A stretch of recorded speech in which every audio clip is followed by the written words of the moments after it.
Welcome to the Startup Grind.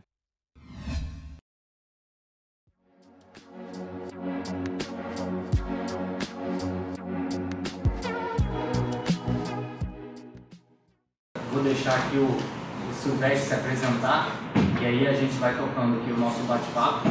Tá? Normalmente, assim, a gente conduz aqui entrevista, né? Não gosto muito desse nome não, mas enfim. Mas eu acho que hoje aqui a gente pode fazer uma coisa um pouco mais dinâmica, então se ao longo aqui da nossa conversa alguém tiver alguma pergunta para fazer, fica à vontade, tá galera? A timidez ficou ali do lado de fora da porta, tá? Não tem, né, aquela história, né? Não tem pergunta boba, acho que tudo é válido, né? Às vezes a dúvida de um é de outros também, só não sabe externar isso, então fique à vontade. Naquele outro grind a gente teve um sofazinho, né? A gente ficava numa estrutura mais legal. A próxima vez a gente... Vamos melhorar, é um auditório, né? Não, a gente faz no outro auditório, mas não tem essa mesa aqui, essa barreira aqui, né? Exato, a mesa ficou... Mas só que essa é uma coisa meio branca, né? Porque aí dá vontade de ficar apoiando assim. Mas legal, cara, muito bom ver a galera nova, interessada em empreendedorismo, né?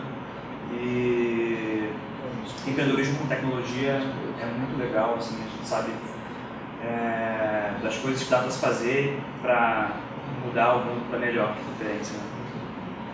Bom, eu sou mergulhão, apesar do não ter dito que é corrente aluno da Unirio, na verdade ele foi meu veterano, na época que eu entrei aqui em 2002.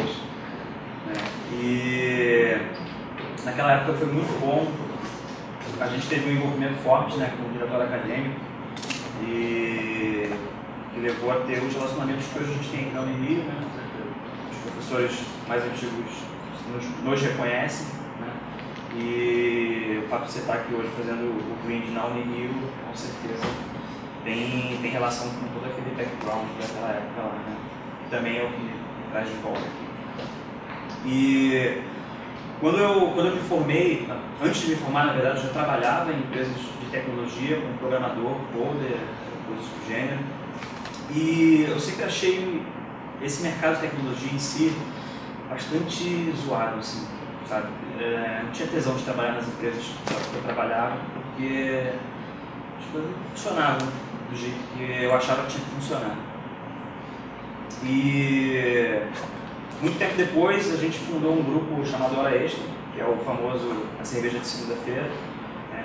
E esse grupo começou a ter uma ebulição ali, né, de ideias, muita gente trazendo os conceitos de Agile Development também, né, que faz parte da história. Estamos falando de quase 10 anos atrás, né? Em termos de Agile, mais de 10 anos, né? Estamos falando do início dessa história, né? Vocês usavam qual ferramenta? Era o Scrum? Eu acho que nem existia o Scrum. Não, o Scrum não existia, o Scrum é recente. Scrum é meio bullshit, né? Na verdade. Mas isso aí não importa muito. E aí as coisas demoram a acontecer no Brasil, né? Então, estou falando de 2008 provavelmente, que foi quando o Hora Extra começou a existir de fato e a ter um grupo relevante de pessoas participando. Então, a gente está falando de 6 anos atrás, talvez um pouco mais. E aí, caramba, aquela ebulição de galera falando de Agile, galera falando sobre as empresas bosta que estavam trabalhando e pensando, cara, o que a gente pode fazer para ser diferente, para fazer uma empresa que vai ser foda trabalhar, a galera vai ter tesão de trabalhar, vai achar maneiro e tudo mais. E na teoria todo mundo achava fodão, todo mundo queria fazer e não sei o que, na prática foi difícil fazer a coisa engrenar, né? E eu me inspirei num grupo de desenvolvedores lá dos Estados Unidos, que agora fugiu o nome, e era um grupo muito semelhante ao que era o Hora Extra naquela época, né? E a galera se juntou, desenvolveu um produto, que era um produto para controle de tickets de suporte ou de desenvolvimento, de botar tag, essas coisas, né? E aí o grupo se juntou, fez esse software, colocou esse software no mercado e eventualmente começou a ganhar dinheiro, chamava Lighthouse, né? E era feito em Rails, por acaso. E aí baseado nisso, eles fundaram uma empresinha de consultoria, sacou? E começaram a trabalhar por conta própria, assim, sabe? É uma galera bem das antigas do Rio. E aí eu falei, cara, eu preciso fazer isso aqui. Só que na prática ninguém fez. Aí eu fiz, sozinho, em 2010, quando eu fiz a HE Labs. E a HE Labs, o nome dela é em homenagem ao grupo. HE é Hora Extra mesmo. Então, assim, é Hora Extra Labs, o nome da empresa. Foi nomeado em homenagem à empresa. Tá rolando até hoje. Desculpa, a empresa foi nomeada em homenagem ao grupo. E o grupo existe até hoje. Toda segunda-feira. Seu carro está de prova ali.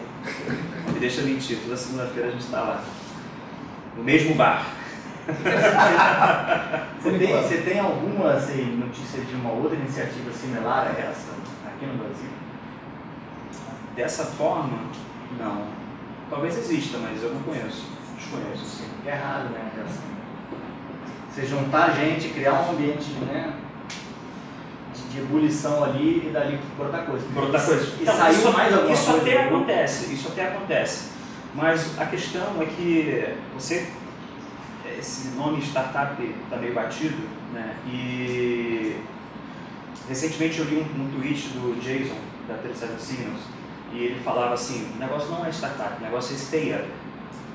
E isso eu falei, cara, isso fez todo sentido, sacou? Porque o conceito geral de startup, ele pega uma quantidade de dinheiro, dá burn, daquele queima por do dia todo, sacou? Aí passa um ano e ela não existe mais, né? E a 37 Signals, ela fala sobre todo o conceito que tem por trás, que é todo o conceito do Jason, que é o fundador. Ele fala sobre empresas de longa duração, empresas que estão no mercado há 15 anos, há 20 anos, há 25 anos, há 50 anos. E o objetivo, pelo que eu entendo dele, com a 37 Signals, é fazer um negócio desse. Agora mudou o nome, chama Basic. Eles trocaram. Isso não veio um pouco assim a gente deve até fazer essa pergunta para quem disse que quer empreender, né? Mas quando você começa a ver essas notícias, né, das super vendas aí, desses aplicativos, desses sistemas por milhões, às vezes bilhões, né? Eu acho que isso acaba motivando muita gente e quem não entende a história toda acaba tendo uma ideia errada, né? De que é muito fácil, né? De que você chega na verdade, a empresa, esses são loteria. É isso, né? É isso. Quantos outros casos, né? Para um WhatsApp tiveram 2.000 e não viraram WhatsApp. Ou mais. 10.000. Mas não significa que esse tipo de coisa não deve existir. Esse tipo de iniciativa tem que continuar existindo. Afinal, se não existisse, não tinha WhatsApp aí, não tinha Facebook aí. Uma coisa que eu acho legal é a motivação. Né? A sua motivação para a galera não era, em primeiro lugar, ganhar dinheiro, era? Não, nunca foi. Ficar milionário. Eu quero ficar milionário. Não, nunca foi. Esse é um ponto bastante relevante assim, do empreendedorismo. Se o teu objetivo é ganhar dinheiro, você fatalmente vai se poder. Não vai dar certo. Então, no caso da HE Labs, a gente abre muito mão de dinheiro, de lucratividade alta e excepcional, em prol de uma série de outros benefícios que a gente entende que são mais relevantes para fazer uma empresa do caralho, uma empresa em que as pessoas vão gostar de trabalhar. E aí o resultado disso, assim, a gente tem uma rotatividade baixa, a gente tem os ouvidos abertos para que os funcionários falam, não significa que a gente não tenha problemas, né? Mas assim que os problemas acontecem, a gente tenta resolver de forma mais rápida possível, se for possível, obviamente. Em geral E a gente prefere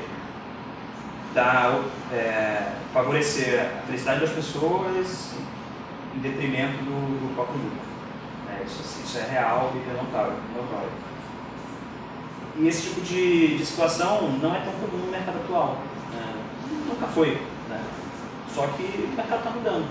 As pessoas elas têm mais interesse hoje em dia em trabalhar não só para pagar as contas e para pagar a comida, mas por ter um ideal ali por trás. Né? Então, quem está trabalhando na HE Labs não está trabalhando na HE Labs porque a HE Labs tem um dos maiores salários do mercado. Mas está trabalhando porque entende que na HE Labs tem um ideal por trás e é melhor do que só dinheiro. Ele tem algo além Tem algo além, né? E no caso específico nosso é assim, mudar o cenário do software do Brasil, sabe? Porque o que a gente vê hoje de software bosta rodando, e não é só a questão de bug, você possa imaginar. Quantas vezes você não teve problema com comprar passagem aérea, quantas vezes a tua conta de telefone já não veio errado, quantas vezes o teu banco te cobrou uma taxa que não deveria cobrar, e isso tudo é software que está rodando atrás. Se essas coisas aconteceram, provavelmente foram falhas de software. Então, isso precisa ser resolvido. E a proposta da Guidebs é isso, é se tornar uma empresa, se tornar a melhor empresa de desenvolvimento do Brasil, para efetivamente fazer software que vai funcionar e vai resolver a vida das pessoas, transformar a vida das pessoas dar mais simplicidade à vida das pessoas através de um software que está ali para resolver o problema e não atrapalhar. E como é que vocês assim, interagem com o ecossistema de startups, de novos empreendedores, de inovação? Tá. A gente, no passado, já teve uma interação muito maior. Tá? Hoje a gente tem uma interação menor. Quando a empresa foi fundada em 2010, um ano e pouco depois, o Rafael não está aqui, se tornou meu sócio. E quando ele entrou na empresa, o que a gente fez, a ideia dele mesmo, foi o modelo do Startup Dev. E foi o que ajudou a gente a fazer o grande bootstrap da Guidebs. E o Startup Dev era uma forma fácil, entre aspas, e barata da gente conseguir vender software. Porque o software é complexo, é intangível, é difícil de você mensurar o quanto custa, né? É difícil de você especificar e tudo isso. Né? Então, o que a gente fez? Deu uma fórmula, né? Que fixava o tempo, fixava o prazo, e aí, por consequência, fixava o valor. Né? Então, o Startup Dev sempre teve um valor fixo, e não um valor variável. E aí facilitava as pessoas comprar, porque elas conseguiam entender que é um tempo fixo, é um prazo fixo. E aí, por consequência, é um valor fixo.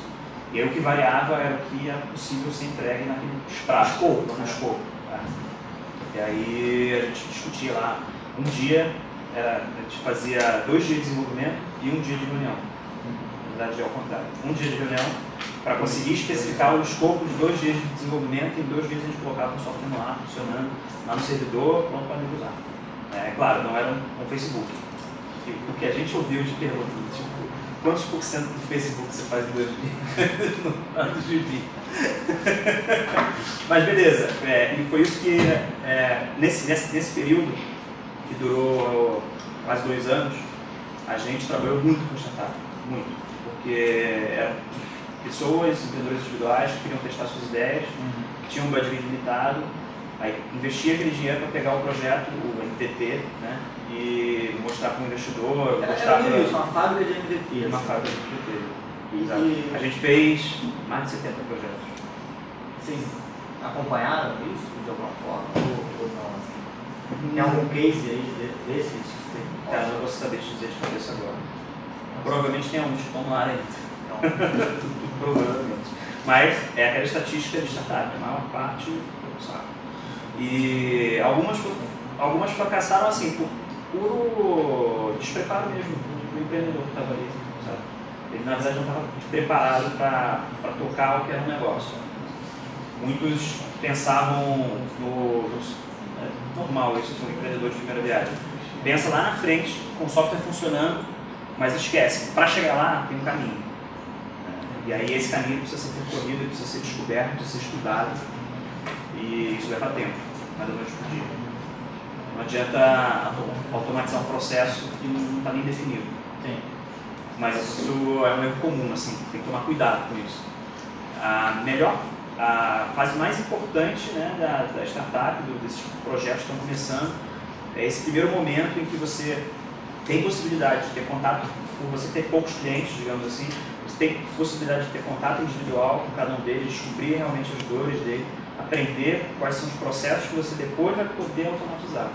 Mas aí precisa ter todo esse processo de descoberta. É dica aí para quem está começando. Eu Empreender não é fácil. Você não fica milionário da noite pro dia, embora o Silvestre esteja rosa aqui, eu brinco com ele. Eu vim em sua homenagem. Eu brinco com ele porque eu sempre encontro ele de rosa. E eu digo que só quem é muito rico que veste rosa. Ele resolveu ir para esse. Mas, Cara, eu queria assim, mudar um pouco agora para o outro lado, né? Lá no tema da palestra a gente ia focar em empreendedorismo e mercado de trabalho, e eu quero chegar aqui onde o nosso colega está hoje, né? Mas antes disso, como é que você vê o mercado de trabalho em tecnologia hoje, aqui no Rio especialmente, né? Assim, no Brasil, é para dar alguns dados aqui para vocês, né? Eu estava lendo umas pesquisas, né, do IDC, que é um grande instituto de pesquisa mundial, né? E o IDC aponta que tem um déficit, né, de 100 mil profissionais na área de tecnologia para o Brasil. Né? Se levar isso para a América, até 2015, né? Se levar isso para a América Latina, esse número mais que dobra. Né? E aí um outro dado que eu achei bastante interessante do estudo foi que 75% do turnover, ou seja, das demissões, né, na área de tecnologia, foram demissões voluntárias, ou seja, então acho que isso mostra um aquecimento bem grande, né, e aí posso falar pelo meu lado como empreendedor também, né, a gente vê a dificuldade em achar bons recursos e boas pessoas, né, não pode falar recursos, é péssimo falar, enfim, achar gente boa, né, e quando eu falo gente boa, a gente disposta a trabalhar, tá, mais do que o técnico, porque eu acho que o técnico você aprende, né? O técnico está aqui, está na faculdade, você senta, faz um curso, você aprende. Mas é gente com efetiva disposição para trabalhar, de se engajar, de se comprometer com alguma coisa. Está muito difícil encontrar esse perfil. E muita gente, quando você encontra, é um valor que uma startup dificilmente paga. Como é que você está lidando com isso? É difícil e não é. É difícil e não é, depende. Depende pra caraca. A parte difícil é a parte fácil.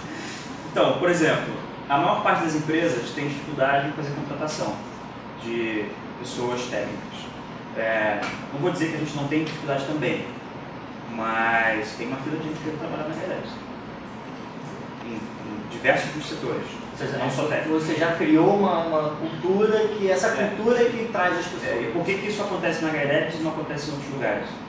Cultura da empresa. Né? É como a empresa está se mostrando para o mundo e não só se mostrando, como ela de fato é, porque senão as pessoas estavam saindo por ser uma bosta. Ia ser só marketing e não realidade. Né? Então, por isso que assim, é difícil, não é fácil, não é tão trivial, mas tem assim, o outro lado da história. Né? Se você tem realmente uma forte cultura, você está numa posição mais privilegiada. Agora, por que isso acontece? No mercado de tecnologia em si, cara, é uma bosta, né? Qualquer que é programador, que já trabalhou em empresas de tecnologia, sabe que o mercado é uma bosta. Uma bosta porque as empresas tomam decisões idiotas, comandadas por capatazes estúpidos, sacou? Que não sabem o que tem que fazer, chamam gerentes. Né? A única função do cara é gerenciar, fazer nada. Ou ficar cobrando da galera as coisas que tem que sair. E isso não é uma cultura que funciona para software. Porque a gente, na época industrial, 1800 qualquer coisa, 1900, você de fato tinha uma massa de trabalhadores e de empresários querendo contratar mão de obra. Eu não quero contratar mão de obra de ninguém, eu quero contratar o conhecimento da pessoa, eu quero contratar a garra da pessoa, eu quero contratar a inteligência da pessoa para trabalhar em conjunto em prol de um objetivo maior. Né? Então, só pela forma como você se posiciona, você já começa a atrair pessoas diferentes. Pessoas que não são escravas. Pessoas que estão interessadas em realmente produzir alguma coisa para o mundo, alguma coisa que tem valor, alguma coisa que faz sentido. E aí é a forma como a empresa se posiciona e como ela é na essência. E como a Gairep saiu de dentro do mundo de tecnologia, e o mundo de tecnologia em geral, para o empregado, não é grande coisa, e isso não é bom, é muito fácil identificar isso. Quantos programadores, não importa a linguagem, você conhece, estão hoje programando com 50 anos de idade? Poucos. Só porque eu tenho muitos anos de idade. E com 40 anos de idade? talvez o mesmo número. Com 30, aí já aumenta um pouco mais. Com 20 e pouco, muitos. O que isso mostra? Mostra que conforme as pessoas vão ficando mais velhas, elas deixam a área de programação. Isso é uma bosta, porque quem é que está produzindo os softwares que estão no mercado? São pessoas que não têm experiência. Os caras de 50 anos deviam estar programando hoje, os caras de 40 anos deviam estar programando hoje. Por que não estão? Porque eles saíram da área. Por dois motivos. Ou eles se tornaram gerentes, casaram, tiveram filhos, precisavam ter salários maiores e, infelizmente, no geral, no mercado, o salário de um programador não acompanha a vida do cara, né? Deveria acompanhar, não acompanha. A vida, assim, o custo da vida da pessoa, né? Conforme ela vai se tornando mais velha, não acompanha, não é a realidade. E aí ele precisa se tornar gerente, se tornar não sei o que, blá blá, e seguir a linha. Né? Ou o cara simplesmente sai da área, porque não aguenta aquela pressão, o modus operandi de uma empresa tradicional de software, que é basicamente burn na cabeça de todos os desenvolvedores. Sabe? Isso não funciona, isso não dá certo.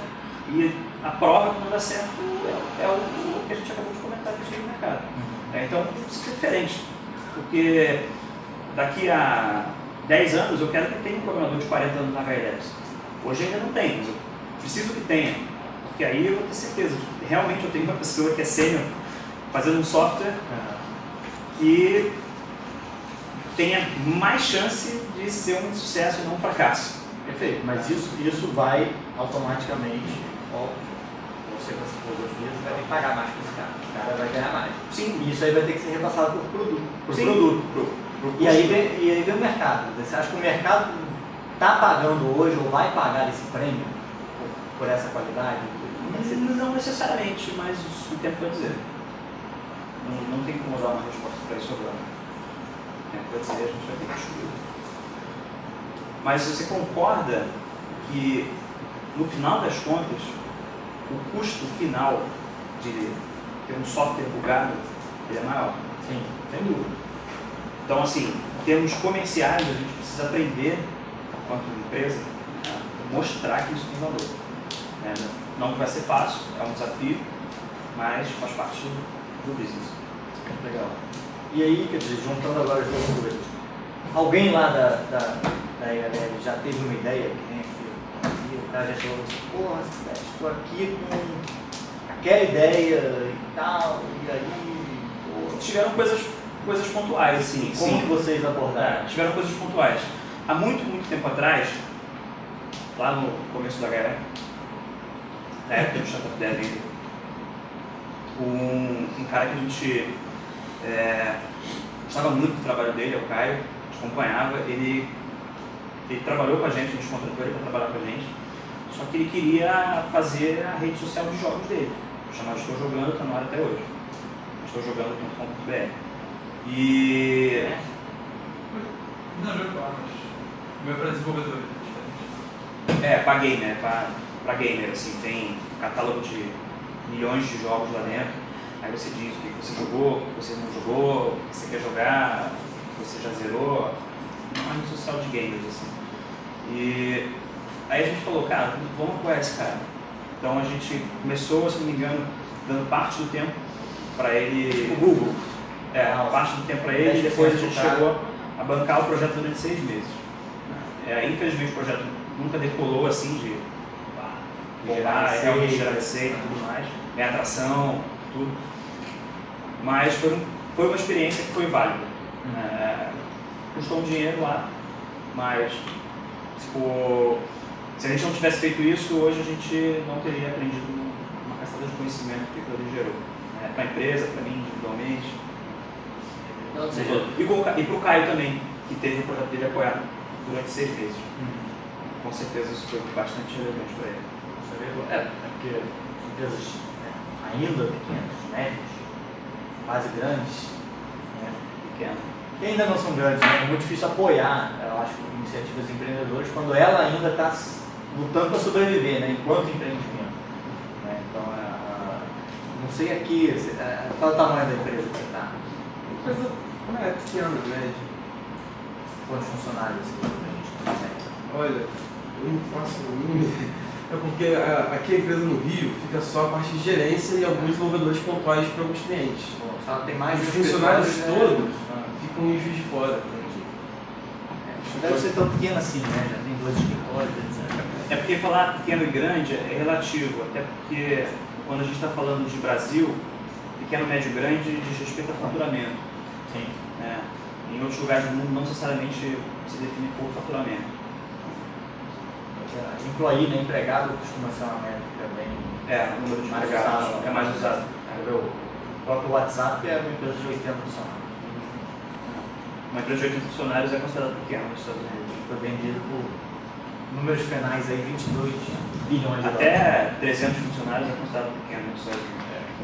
E falando, já que você tocou aí, né, a gente se encontrou lá no TechCrunch agora, em São Francisco, como é que você compara assim, esses dois ambientes? Quer dizer, Estados Unidos e aqui no Brasil, você acha que a gente está perseguindo o que os caras estão fazendo lá hoje? A gente está achando um caminho próprio?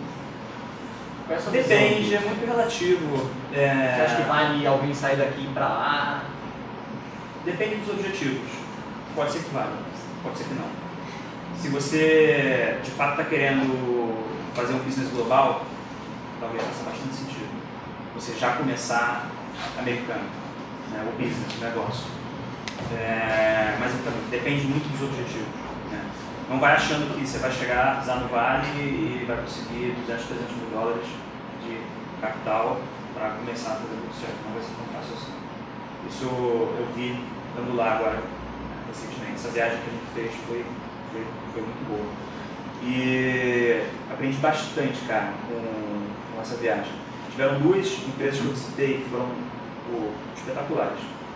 Foi o Heroku, plataforma de hosting, né? E o Evernote, aquele de compartilhamento de notas e tal. Cada um com o seu motivo. Né? O Heroku, eu já sou fã do Heroku desde muito tempo, porque eles praticamente definiram o conceito de plataformas as a service. Vou começar por aí.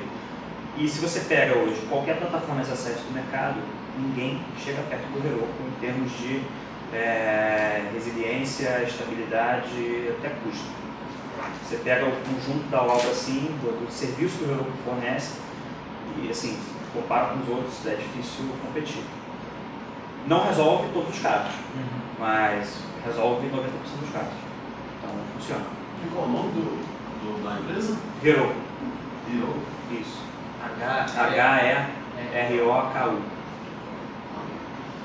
E aí, hoje você consegue hospedar lá praticamente qualquer tipo de linguagem. Acho que só não deve rodar .NET, o resto roda tudo.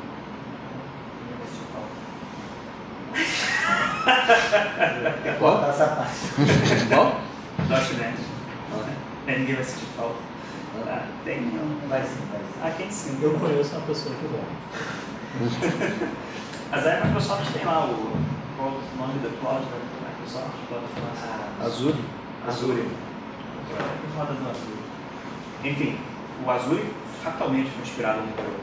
Enfim, então eu já sou fã do Heroku por ser mesmo, já entendia que ele era uma empresa diferente.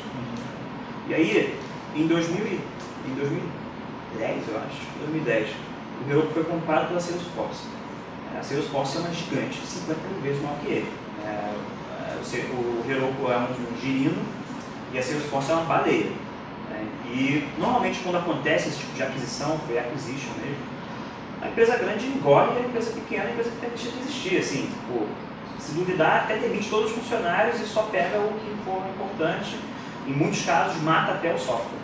Ela adquire para matar ou adquire para absorver as pessoas que são importantes e jogar fora o resto. Normalmente esse é o contexto, quando há uma aquisição desse nível, essa disparidade de tamanho. Mas não foi o que aconteceu com o Heroku. Obviamente, os donos do Heroku, quando fizeram a venda, colocaram diversos termos ali para manter as duas empresas operando em separado. Então, hoje você tem o Heroku e você tem a Salesforce é dona do Heroku, mas elas são empresas separadas, escritórios separados, Heroku ainda continua lá. operações separadas e a cultura Heroku. Só que a cultura do Heroku é tão forte, que eles não só não foram engolidos pela empresa mãe, como estão influenciando a forma como a Salesforce está trabalhando.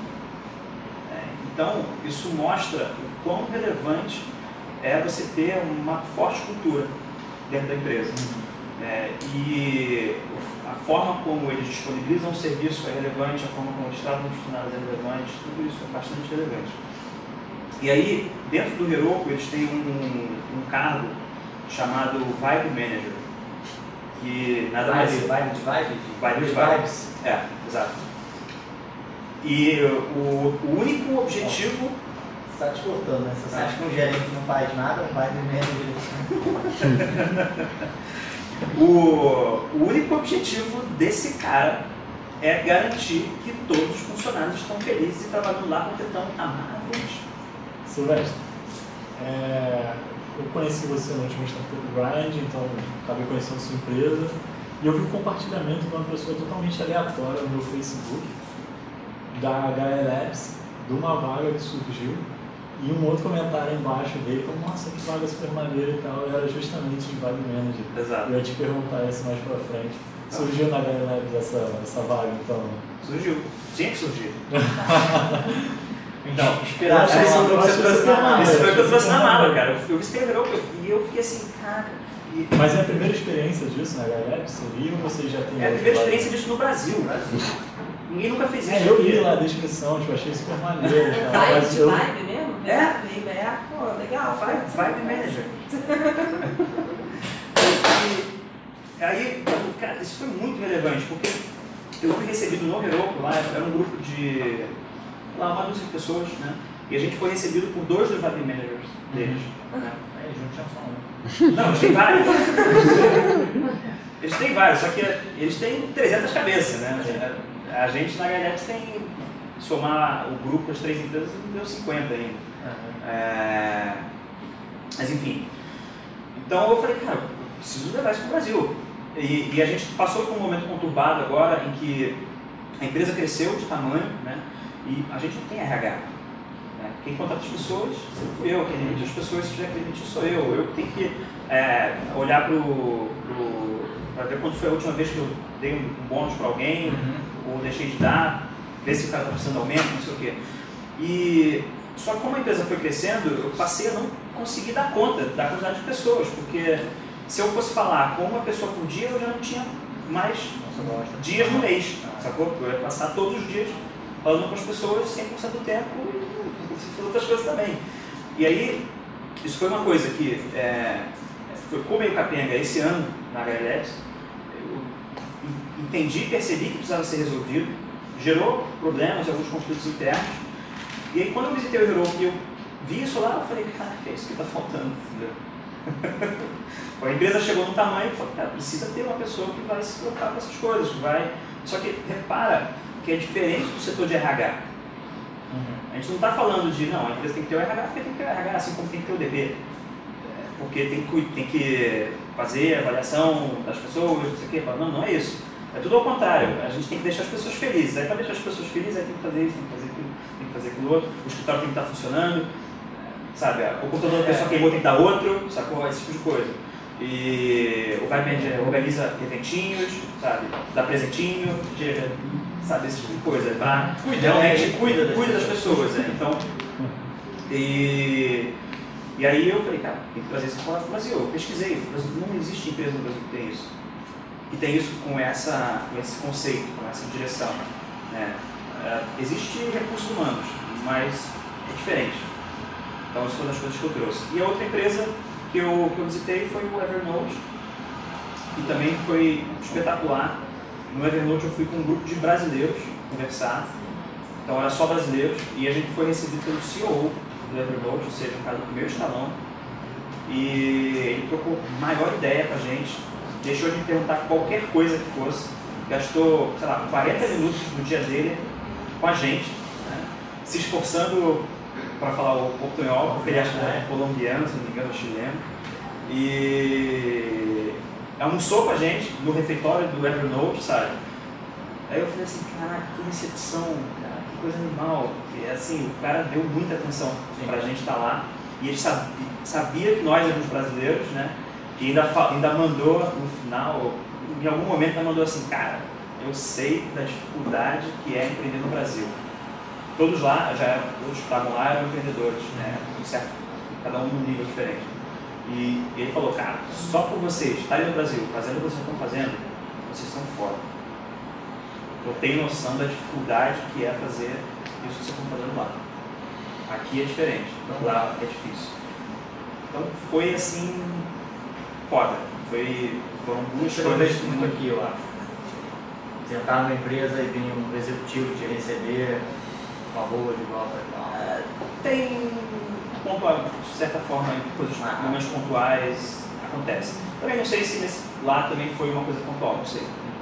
Mas que a gente foi bem recebido pra cacete e isso me chamou a atenção. E aproveitando então, esse pessoal que está querendo aí, pensando em empreender, que dificuldades são essas? Que esse Holder estava falando que a gente aqui conhece no Brasil? Na pele, né? Bom, só para começar... Alguns dos desafios aí que o pessoal vai enfrentar. Só para começar, para abrir uma empresa aqui, você demora quase um mês, 2 meses, 3 meses, se der. Se tiver alguma coisa ruim, demora 6 meses. E lá nos Estados Unidos você demora empresa é um dia. Registrar, né? Registrar. O CNPJ, o CNPJ. Lá nos Estados Unidos demora um dia. E você não precisa estar lá para fazer, você está daqui. Entra no site, cadastra lá, paga a taxa e pronto. Então assim, já começa por aí. E aí, abriu a empresa? No Brasil, as coisas estão melhorando. Já foi muito pior. Mas ainda está longe de estar bom. O regime de tributação simplificado. Isso já é um grande avanço, porque para as empresas que estão começando, ela de fato começa pagando uma carga tributária menor, começa em 6%, o que é bem razoável, assim, mas também tem faturamentos pequenos, abaixo de 120 mil reais por ano, se não me engano, de prestação. Mas beleza, pelo menos você paga pouco para começar. Você vai pagando, é progressivo. É progressivo. Né? Mas você vai faturando, é progressivo. Depois vai aumentando. E agora acabou de sair, um mês atrás, a última resolução da mudança da lei do Simples, que permite englobar todas as atividades da economia. Antes era restrito a alguns setores da economia e agora está aberto para todos os setores da economia. Então isso já é bem relevante. A HLabs ela começou no Simples, isso foi realmente um diferencial, ficou mais fácil.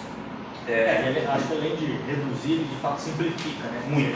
Você paga um pagamento só. Você paga um imposto só e não meia dúzia. É um boleto para você pagar e não meia dúzia de boletos. Então só isso já deu uma bela de uma ajuda. Agora tem outros pontos, né?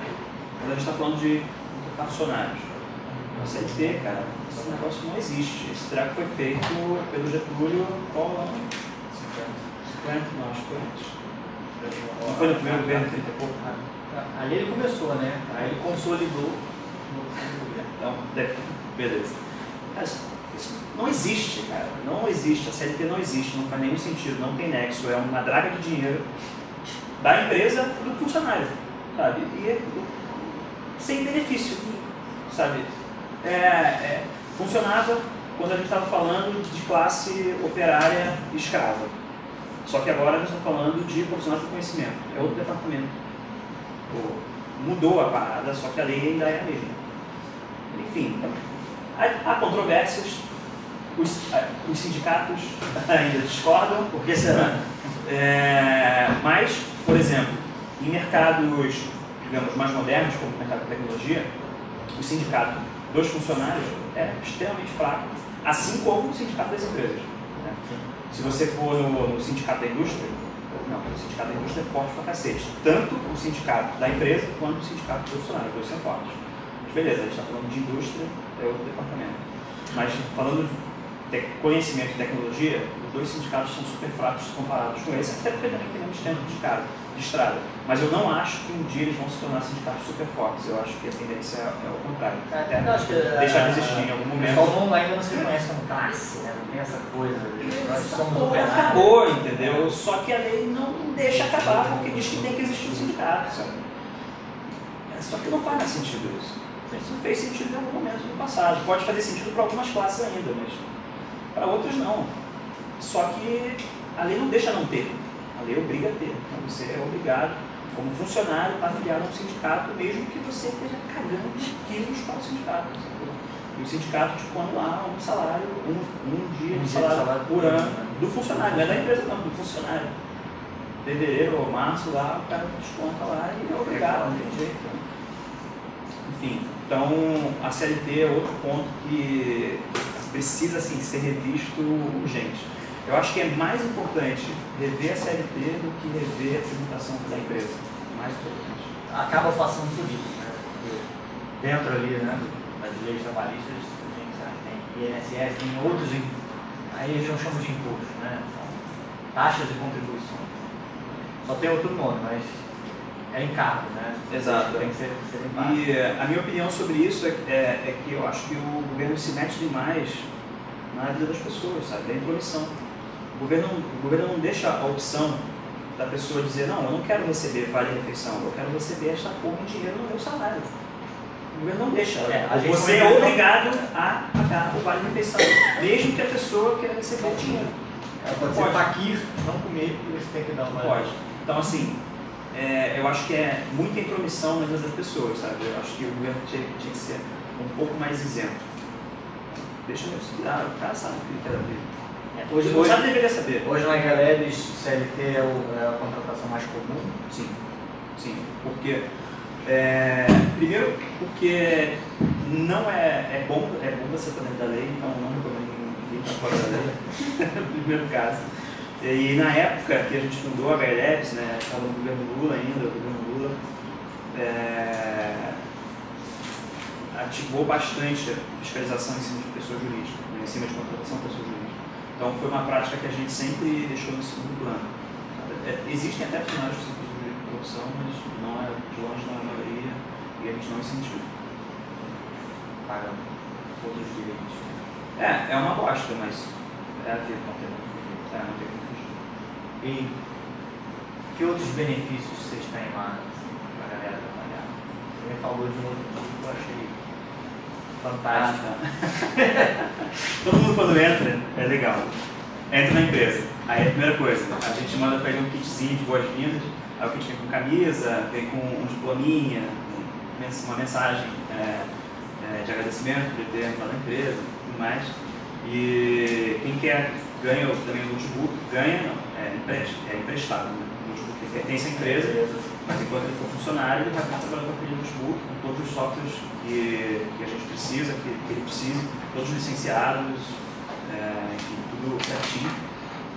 E a gente, por opção, exatamente também para não acontecer aquele lance de você queimar as pessoas e fazer elas não quererem mais trabalhar na área de software, a gente só vende para os clientes, nossos clientes, 4 dos 5 dias na semana.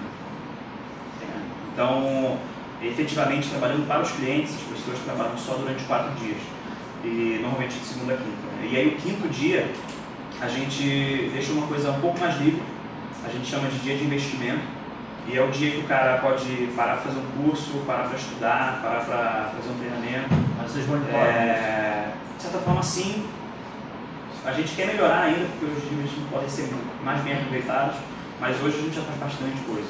Por exemplo, todo post que tem no nosso blog, tanto posts técnicos quanto posts sobre empreendedorismo e tudo mais, foram escritos em dia de investimento. Se você olha lá, deve ter lá 300 e pouco, né?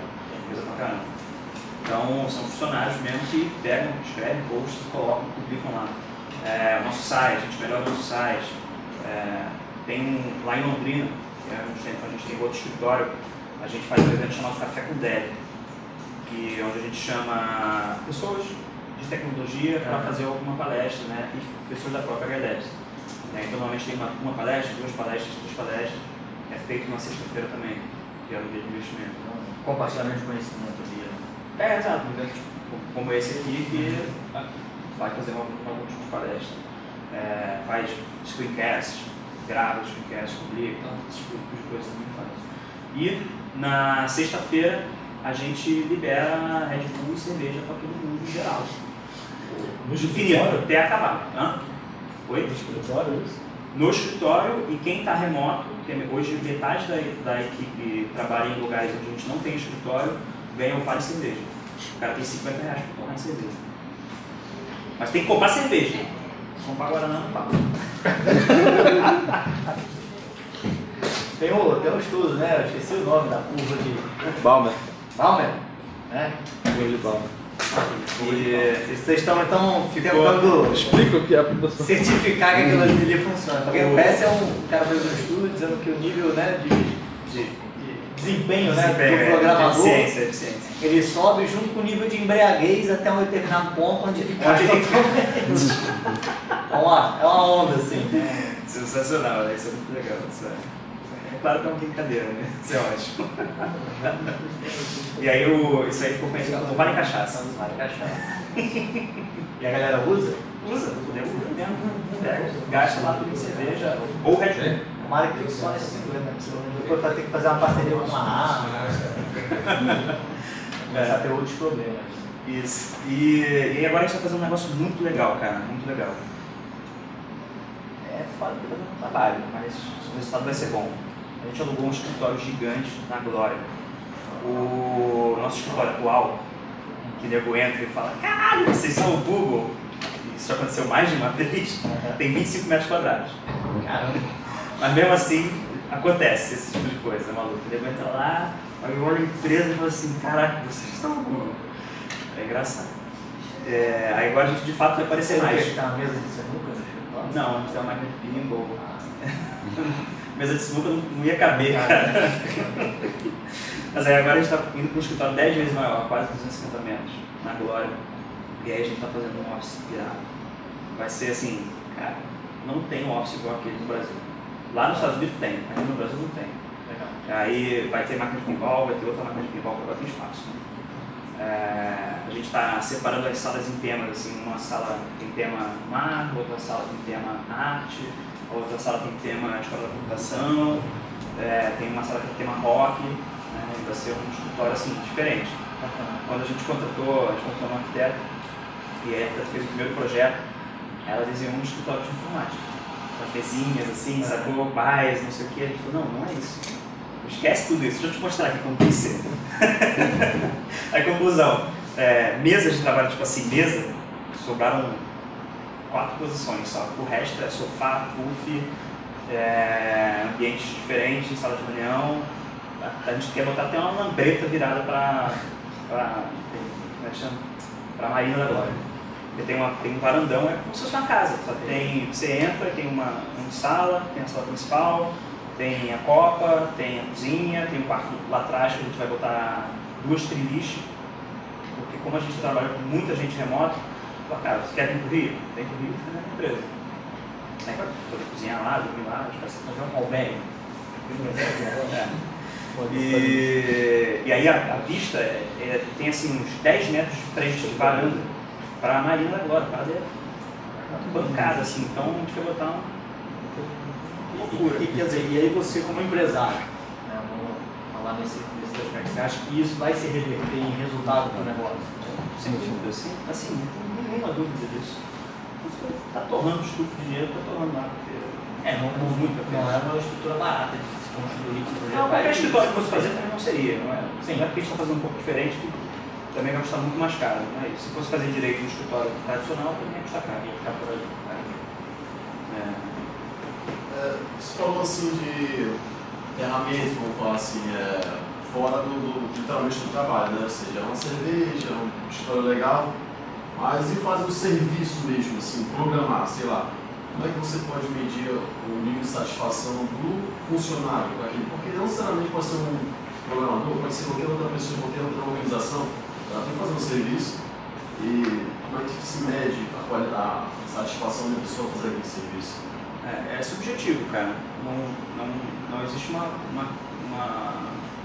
forma de fazer uma avaliação muito objetiva. Por mais que você pergunte para a pessoa como ela está se sentindo em relação a estar executando determinado trabalho, a realidade é que você tem essa resposta de fato olhando para o ambiente, olhando para a forma como ela está se relacionando com o ambiente. Então, quando uma pessoa começa a se relacionar de uma forma um pouco estranha, assim, e aí a questão de feeling, é muito fácil você identificar que aquela pessoa tem um problema, às vezes um problema pessoal, não necessariamente um problema com a empresa. E, então, assim, é mais uma necessidade de ter o Vibe Manager, sabe? É uma pessoa que vai estar lá, a gente tem um chat online onde está todo mundo online o dia todo enquanto está trabalhando. Está trabalhando, você tem que estar online. Então as pessoas ficam falando lá, e falam sobre o projeto, todas as salas são abertas, você pode entrar lá e ver a sala do projeto, a sala de outro projeto. E o papel do Vibe Manager vai ser, beleza, se tem alguém ruim aqui, dando merda, porque está triste ou por algum motivo, o Vibe Manager tem que descobrir e tem que resolver. Então depende do feeling. Há quantos anos existe a empresa? 4. A Labs é de 2010. Ah, isso foi bem recente. São quantos clientes funcionários? Perdão, quantos? Quantos clientes funcionários? Um só. Cada funcionário nosso, ele trabalha durante o período contratado, né, dedicado de forma exclusiva para um determinado cliente. Vocês têm trabalhado mais sobre projeto ou você trabalha com alocação de mão de obra também? Ou não trabalha com body shop de forma? Alocação de mão de obra in-house? Não faz isso. Só faz por projeto. Não, a gente não coloca a gente trabalhando dentro da empresa do outro. A gente teve algumas experiências bem ruins, porque a Galera tem a cultura dela, né? E quando a gente pega um funcionário que teoricamente deveria estar na nossa cultura e volta para trabalhar dentro de uma outra empresa, dá merda. Porque a cultura da outra empresa normalmente é uma aposta se você comparar com a VLS. Aí o cara fica com razão. De ter que se adequar àquela outra dinâmica. Então a gente teve poucas experiências, uma, duas, na terceira foi uma coisa. E assim, e futuro? Quer dizer, você já falou que a ideia, né, a missão talvez, né, da Labs é ser reconhecida como, né, uma empresa de software de qualidade, etc. Essa é a nossa visão, né? A missão é tornar a vida das pessoas mais simples através do software. Mas aí nesse aspecto, sempre trabalhando para os outros ou vocês têm alguma ideia de algum momento criar um P&D interno, começar a desenvolver produtos? Essa é uma questão interessante, assim. De certa forma, a gente tentou fazer isso algumas vezes, mas é complicado, porque a gente tem um ganha-pão, né, que é vender um serviço, né? E aí, você tirar um faturamento para investir internamente custa muito caro, normalmente, né? E aí, quando tem um cliente, não, mas agora eu quero contratar, aí você acaba desviando o cara aqui, não. Aí o projeto morre. Vem sempre na frente o prestar o serviço. Então é uma coisa de gato, assim, gato e rato, uma aposta. E a gente teve várias experiências ao longo desses 4 anos tentando fazer, só tentando, mas nunca com afinco, né?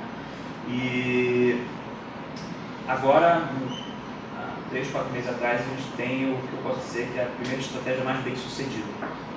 Que a gente pegou uma outra empresa, que é a Cobre Grátis, o projeto simples de cobrança limitada, né? E que por acaso é a empresa do meu sócio. não por acaso, enfim, mas que tem a vantagem de já roda, já dá dinheiro, já se banca, quer dizer, não dá dinheiro, mas já se banca e tem uma estrutura e funciona, tem a estrutura própria, banca todos os funcionários, então tem programador lá dentro. Já é uma startup, já está rodando, né? E aí a galera entrou no desenvolvimento. Vocês entraram como sócios e aí em vez de dinheiro vocês estão injetando desenvolvimento. Que é a nossa expertise. Então, até agora tem funcionado muito bem, porque a HLF, do ponto de vista dela, precisa cumprir o acordo de ter equipe trabalhando para lá. Então a gente encara como mulher simples, como um cliente, como qualquer outro cliente. E aí, aqui até agora, beleza, por alguns meses consecutivos, o acordo está cumprido e está funcionando. Então foi melhor do que qualquer outra iniciativa anterior que a gente teve. E talvez seja de fato o futuro, assim, que tem um percentual de uma empresa, tem um percentual de outra empresa, tem um percentual de outra empresa, comprando sempre através de desenvolvimento. É que historicamente, quando produto você ganha mais dinheiro, você consegue escalar mais, você quer escalar o produto de forma geral. Se cada escalar um produto não é bem assim. Você acha que no seu modelo atual você sempre precisa de gente, cara. Sim. Sempre precisa de gente. não tem esse negócio de produto escala mais ou menos, cara. Quando tu vai ver, o produto precisa de muita gente, não necessariamente só para desenvolver, mas para fazer todo o resto, o suporte, os cacetes. Se você olhar, por exemplo, o Evernote, acho que são 300 e pouco, deve ser, sei lá, menos de 100 desenvolvedores de fato. E o resto tem que dar suporte para a empresa, sabe? Então, não é bem assim, não é bem escalar, produto escala e serviço não escala, não é bem assim. Isso eu aprendi na HLabs. Não é tão pão queijo. Não é tão assim. Então, a ideia de vocês é continuar como uma empresa de serviço. Sim. E, eventualmente, ter participações dos produtos. Né? Mas também essas coisas estão se solidificando ainda. Né? A gente, normalmente, tem pouco tempo de mercado. Muita coisa ainda vai vir, ser definida ao longo do tempo. Legal. E agora, queria entrar apresentando aí no finalzinho aqui da nossa conversa, entrar numa última parte aqui, que eu não sei se vai ser polêmico. É algo que eu ainda não conversei com você, não sei a sua opinião, mas que é em relação à formação. A gente está aqui numa universidade, uma parte aqui da plateia de estudantes.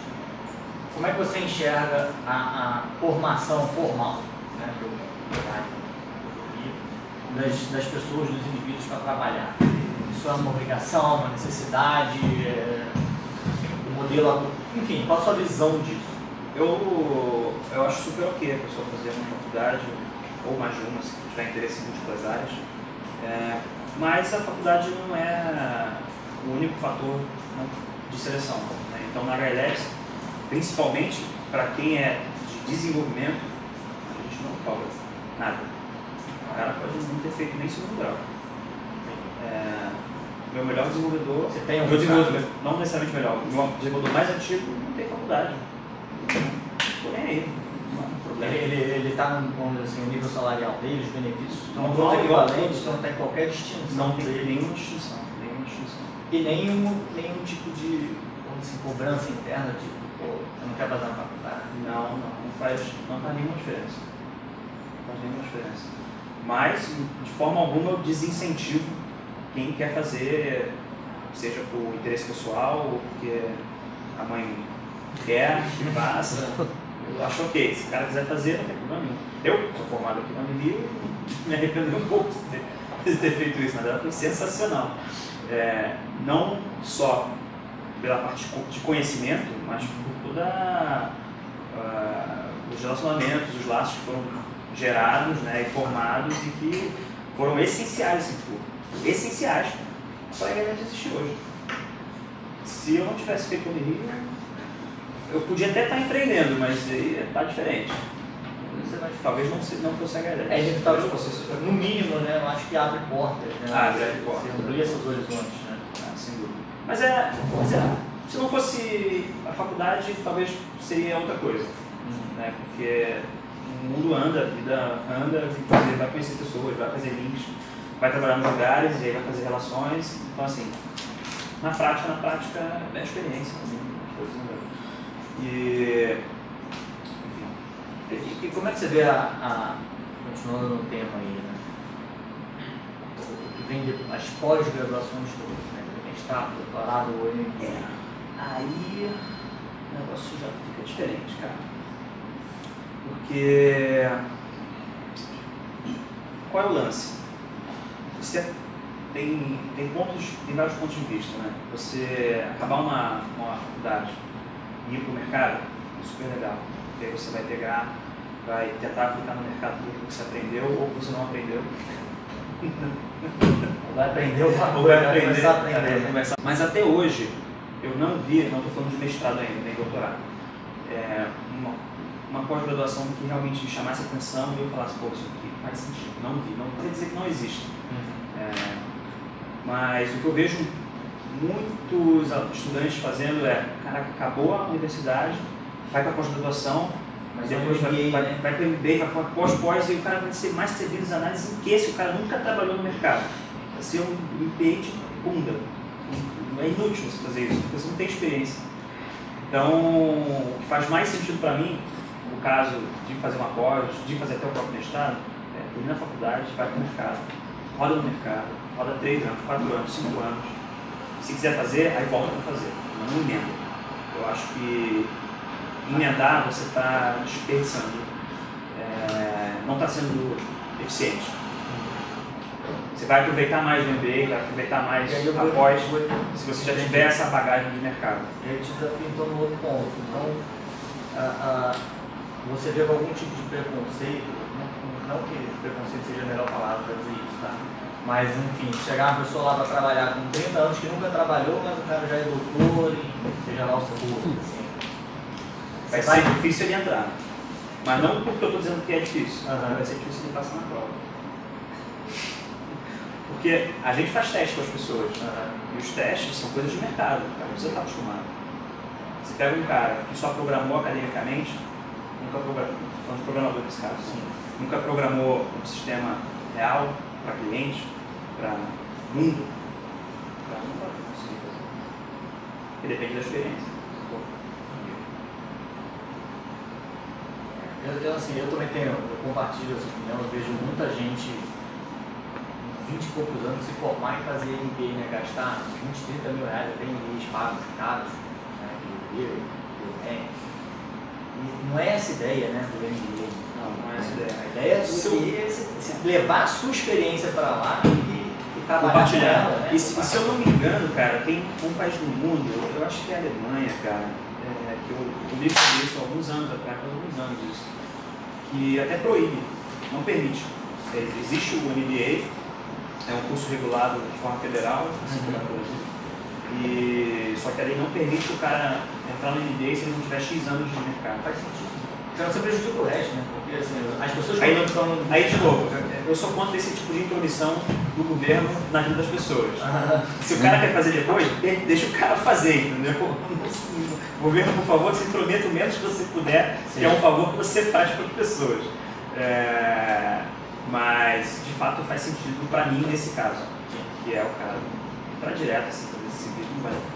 Só dentro disso, um outro exemplo também que eu vi quando eu estava procurando mestrado fora, a universidade que eu encontrei nos Estados Unidos, eles cobravam 3 cases de mercado aplicados do assunto que era o mestrado que você estava tentando entrar. Entendi. Então, e se não tivesse, você não passava na primeira etapa do processo seletivo, você não conseguia passar. Se não cumprisse isso. É uma prova dessa linha, né? Faz algum sentido seguir essa linha. Tenho uma dúvida, mas foge dessa questão acadêmica. Não sei se você tem mais questão. Vamos lá, vamos. Não, agora é a hora das dúvidas. Então, para uma pessoa, para a galera que está começando a empreender, né, é sempre bom ouvir as experiências. A minha pergunta é: o que na sua vida você fez, em termos de quando foi abrir empresa e tudo, e criar os negócios, que hoje você teve um aprendizado que você faria diferente? Algum exemplo assim? É uma pergunta difícil. É bem difícil. Ou seja, um aprendizado que você teve no processo e que é válido para quem está começando. Enquanto Silvestre pensa, eu vou só comentar uma coisa que a gente acha que quase todos os trabalhando comenta, mas eu vou continuar comentando em todos, porque eu acho que é uma cultura que é importante a gente disseminar no Brasil, né? Que é a cultura da falha. Assim, o brasileiro, latino de forma geral, né? Se eu quiser generalizar nesse nível, a gente é muito avesso à falha, né? A gente olha quem não deu certo em alguma coisa meio de canto de olho, né? Um fracassado, o cara se deu mal, não sei o quê. E essa visão não ajuda, primeiro, quem quer empreender, né? Porque o cara já pensa como vai ser visto, se errar, se falhar, e ele já fica com medo de dar errado ali, que também não ajuda em muita coisa, né? E quando você vai lá para fora, especialmente nos Estados Unidos, né? Quase a cultura da falha, né? Eles têm só o que eles dizem lá, né? Existe uma expressão americana que diz fail fast and fail cheap, né? Ou seja, se for falhar, falha rápido e barato, né? Que é uma filosofia muito interessante você parar para pensar aqui, né?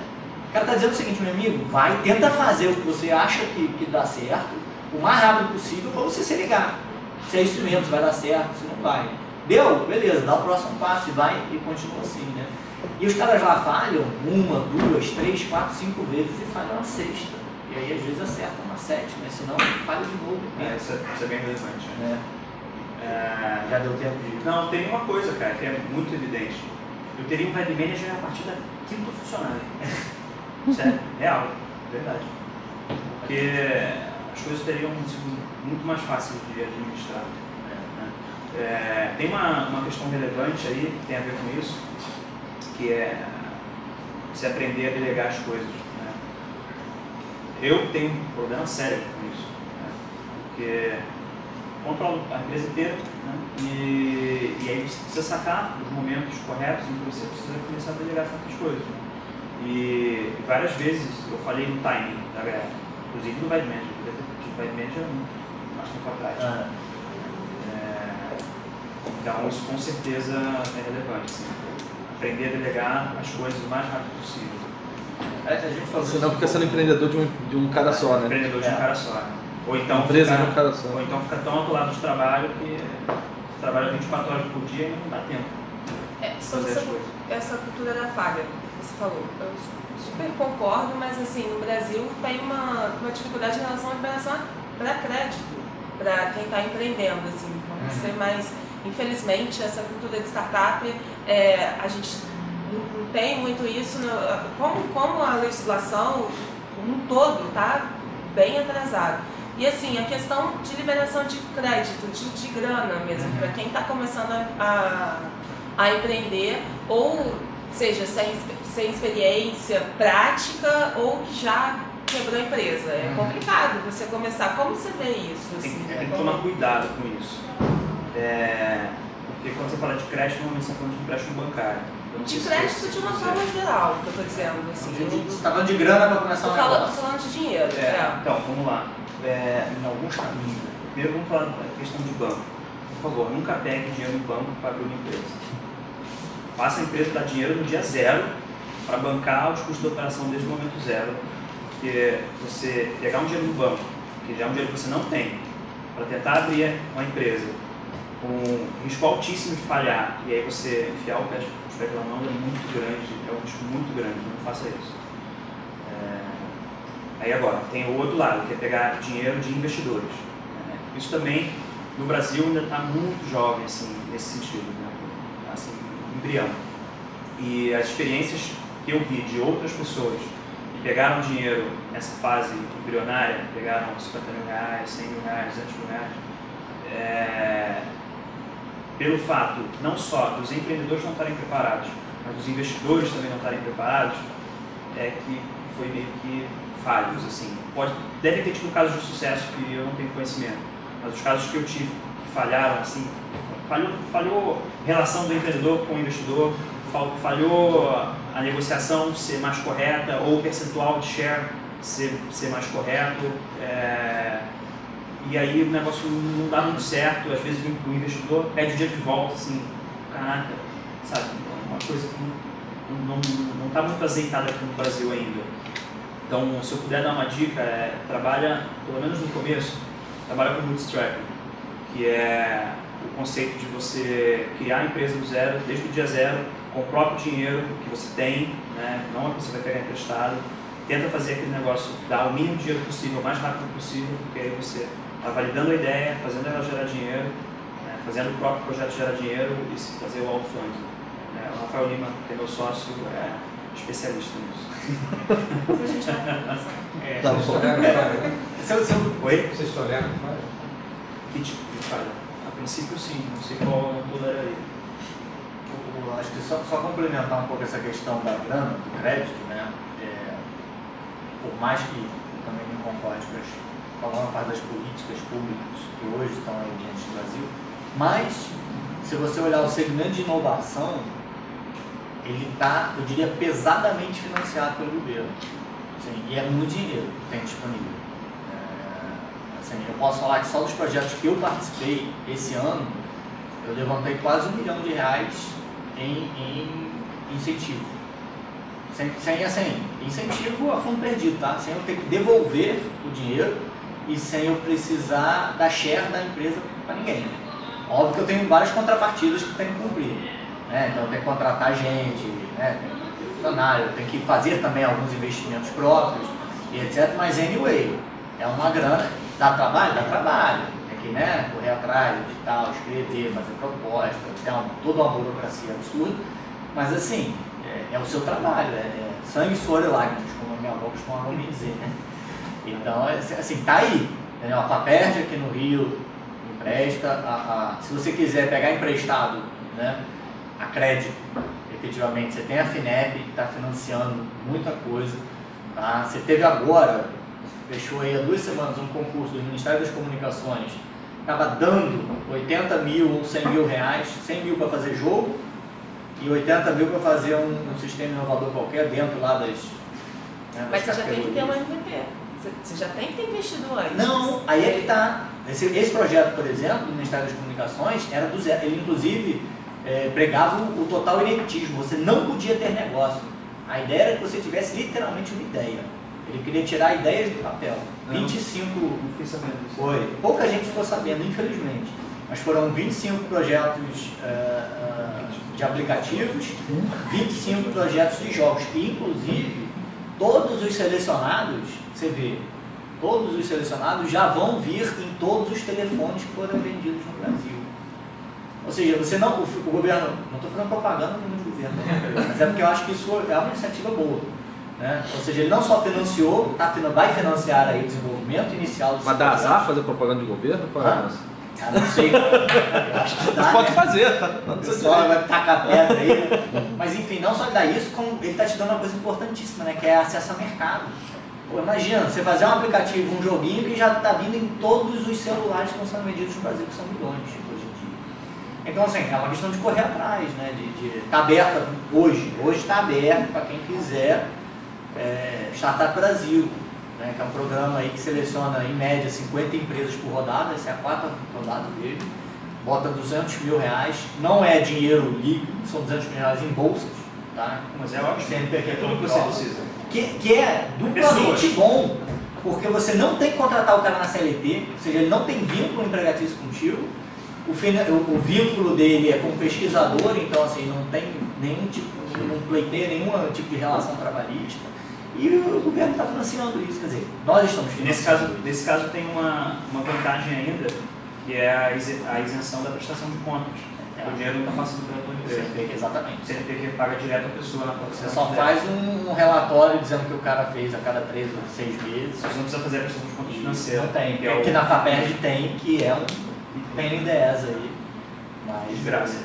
Mas enfim, então assim, assim, tem acesso. Agora é aquilo, tudo que é relacionado ao governo tem uma burocracia, parte da burocracia eu acho que tem que existir, né, porque senão teria, eu acho que já tem, né, não tendo, já tem gente que extrapola, eu acho, os limites desse negócio, né, mas enfim, tá aí, tem grana e tem as associações todas de investidores anjos. Hoje também está aberta, até sexta-feira fecha. Java Angels está aceitando inscrições de projetos para seleção. Então, por mais que eles não chama Gust, Arthur tem detalhes, se alguém quiser pode conversar com o Arthur aí. A gente, por exemplo, está inscrevendo 2 projetos. Então, assim, no mínimo, você ganha uma mentoria de graça. Você faz o projeto, o cara te dá um feedback, fala, isso aqui eu achei ruim, isso aqui eu achei bom, não sei o quê. E se ele gostar, bota lá para você fazer a demonstração na frente de 200 investidores qualificados. Se cada um dos 200 der 10 prata, você tem o seu negócio. Tem uma coisa aí que tem que tomar cuidado, né? Tudo tem, né? Você falou aí que está botando 2 projetos, né?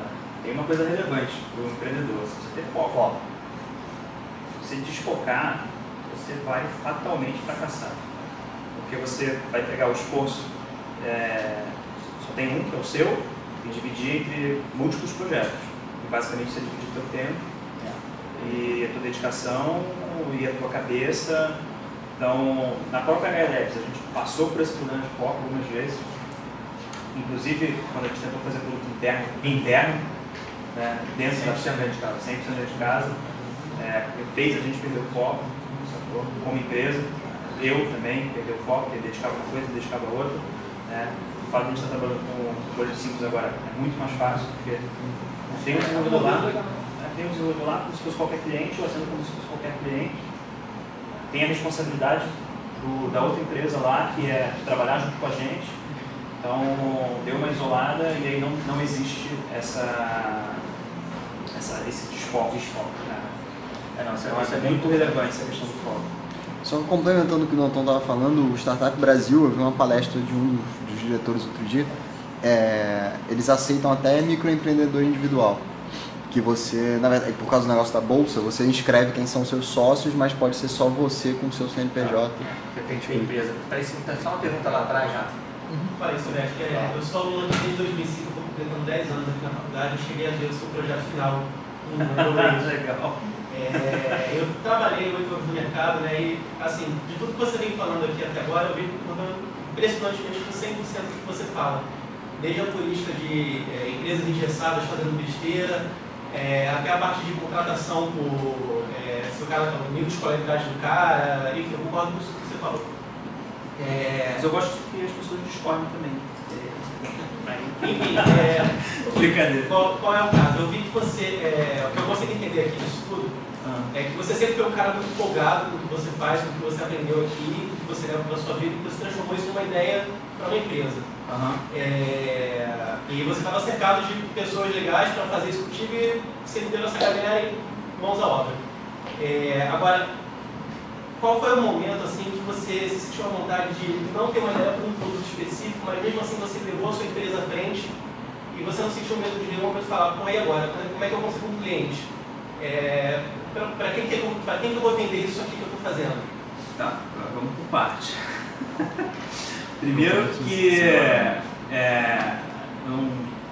não apareceram pessoas mágicas do meu lado que simplesmente foi um grupo fantástico que simplesmente apareceu. Não é bem assim, né? Você olha aquilo que você planta, né? Então, o fato de eu estar, por exemplo, no Hora Extra, participando toda segunda, sem exceção, é uma puta de uma semente que está sendo plantada ali há muitos anos e que faz as pessoas me conhecerem, vou fazer aquilo e depois vou estar na HLabs e tudo mais. Enfim, e aí meio que você vai alinhando os astros para as coisas acontecerem, né? Não é mágico assim, claro. Isso me chamou a atenção. Agora, em relação ao mercado, né? Você falou sobre pensar no produto e não saber para quem vai vender. Vou separar em duas partes, tá? Tem uma coisa que é serviço, né? E hoje em dia é muito, digamos assim, fácil você vender serviço de desenvolvimento. Porque tem muita gente querendo contratar qualquer coisa que seja de software, assim, desde aplicativo, e-commerce, blog, WordPress. Hoje devo querer contratar de tudo, né? Então meio que o mercado está tão aquecido que nem precisa se preocupar tanto.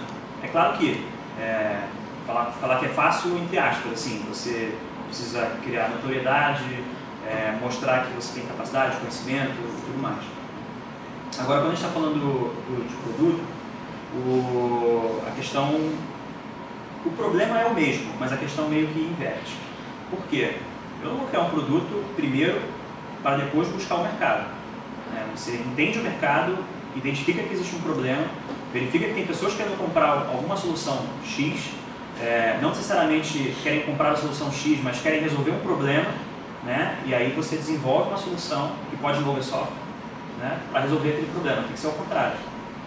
Você verifica que existe um problema para tentar resolver. A minha pergunta é no sentido de onde é que você foi, porque você não vende um produto, você vende serviço, certo? Sim, vende serviço. Você tem um funcionário só alocado para cada cliente. Isso. Onde é que você foi, onde é que você tirou base de dados para, esses clientes que estão precisando de alguma coisa, eu posso fazer alguma coisa por eles? Ah, tá, entendi. Isso eu não fiz. O que você tinha lido isso era uma boa ideia. Exato. Do seu lado de fora da universidade contigo. Mas digamos que foi uma construção, assim. Trabalhava já com Rails, aí tinha meu blog, aí no meu blog eu postava muitos artigos que me fez ter uma certa notoriedade,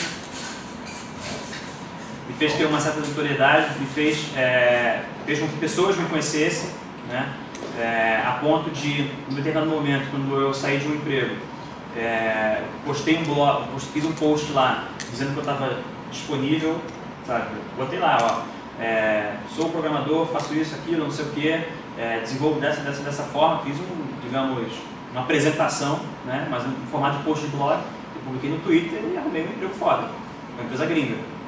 Entendeu? Então, meio que foi um pouquinho de marketing assim, sendo feito, né?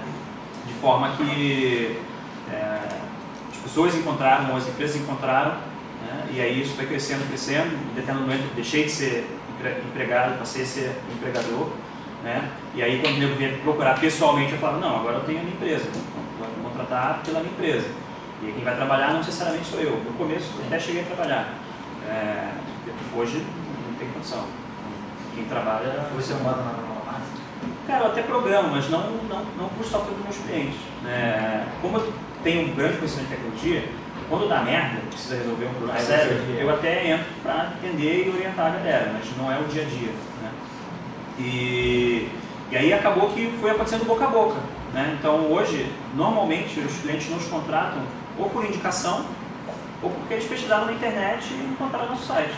Lapidado, colocando conteúdo, colocando vídeo, explicando o processo de software, porque a gente vende software da maneira que a gente acredita, e aí da maneira que a gente acredita que tem que ser feito.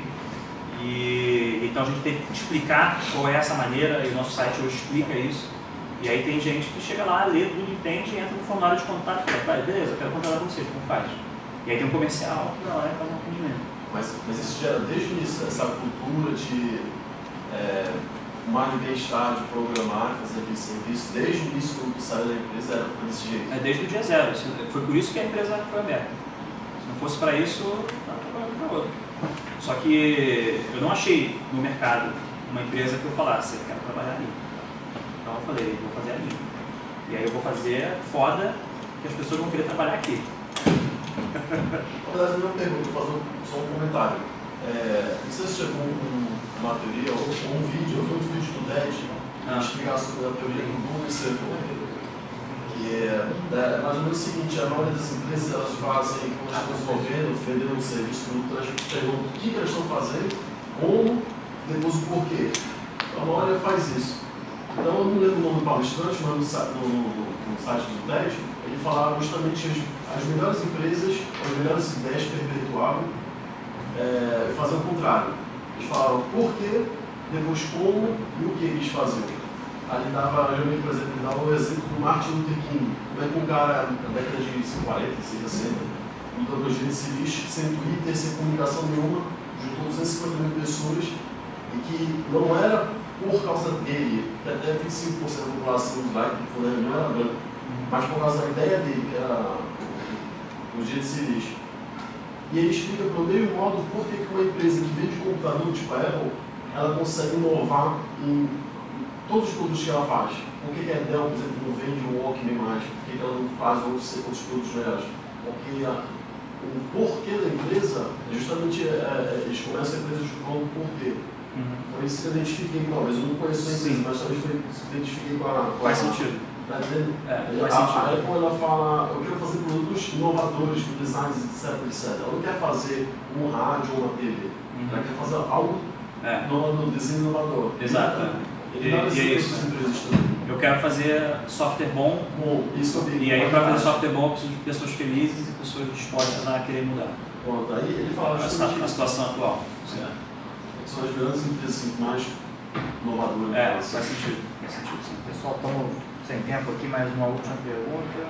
Tá, então, quando a gente está começando, né, na faculdade, estudando, às vezes no primeiro emprego e vê a possibilidade de empreender como uma coisa para o futuro e para a nossa vida, às vezes bate aquelas dúvidas, né, se vale a pena, não vale, como é que é, e principalmente o como fazer isso, porque a gente não tem dinheiro, como ela colocou, para começar, e a gente precisa de recursos, e às vezes está trabalhando no emprego, está na faculdade, está tomando tempo, e aí o pessoal fala, então larga o emprego para empreender, mas você também quer ganhar dinheiro e bate aquele conflito, muitas vezes muito medo, né, de dar o primeiro passo e tal. Como é que foi isso para você e que dicas que você dá em relação a isso?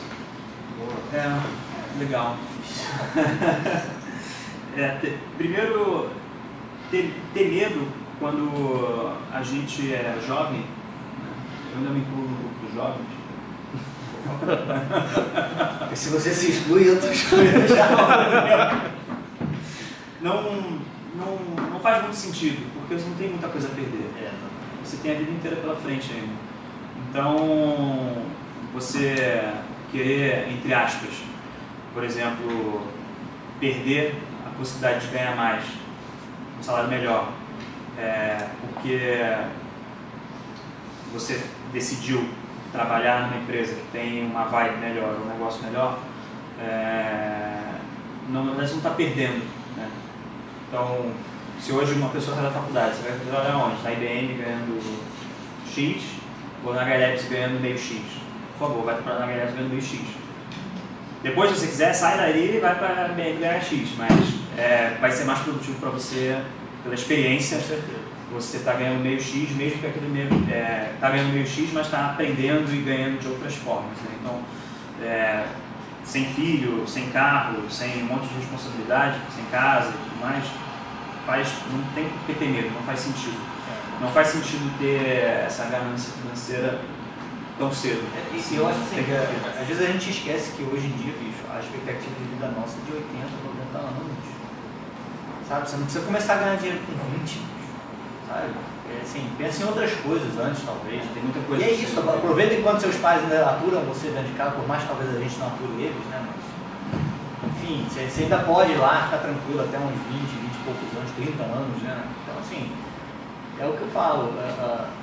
Acho que todo mundo devia tentar empreender, né, logo na vida, porque acho que o que você aprende, né, é muito rico, né? É uma experiência extremamente enriquecedora mesmo. Mas, por outro lado, eu recomendo que qualquer um que queira, não só empreender, empreender não necessariamente é a melhor saída para todos, não é. A gente tem que achar isso. Até existe perfil. Você não tem perfil de gente que vai se dar bem em corporações mais tradicionais. Exato. Mas existe uma questão relevante, né, que é o outro lado dessa questão financeira. É sempre bom você ter algum dinheiro guardado. E esse algum você que decide, né? Mas algum que te dê a possibilidade de você, se você estiver insatisfeito no lugar onde você está, você poder sair daquele lugar e continuar vivendo por 6 meses, mesmo que você não encontre um lugar que você queira ou não se encontre ainda. Então, sempre que puder, pega um dinheirinho, guarda, mesmo que seja pouco, porque o fato de você ter uma reserva financeira, mesmo que seja pequena, vai te dar a liberdade de você poder tomar decisões mais arriscadas, arriscadas entre aspas, assim, né? E isso é bastante positivo, né? Você poder ter essa possibilidade, simplesmente botar o barraquete, dar o barraquete e aí ter tempo para pensar, para refletir, poder tomar uma decisão sem pressa, que vai ser uma decisão mais razoável, vai estar mais alinhada com o que você está buscando, do que ter que ter a pressa, a correria e sair um e entrar no outro. Inclusive, é engraçado, né? Tem muita gente que, quando tem esse dilema de trocar de emprego, né? Aí está no emprego, né? E aí quer sair, mas está insatisfeito, aí quer sair, mas tem medo de sair, aí quer ir para uma outra empresa, mas aí tem timing, aí fica com medo de ficar uma semana desempregado, assim, como se fosse um fim do mundo. E é um pouco disso. Se você tem uma reserva financeira, você não precisa se preocupar com isso. Você pode sair de esperar um mês para entrar no lugar certo, no lugar que mais se adapte a você. Você foi empregado pela CLT também não? Oi? Você foi empregado pela CLT, você ganha um dinheirinho que dá para pensar. Também é demissão. Benefício, né? Tem um benefício.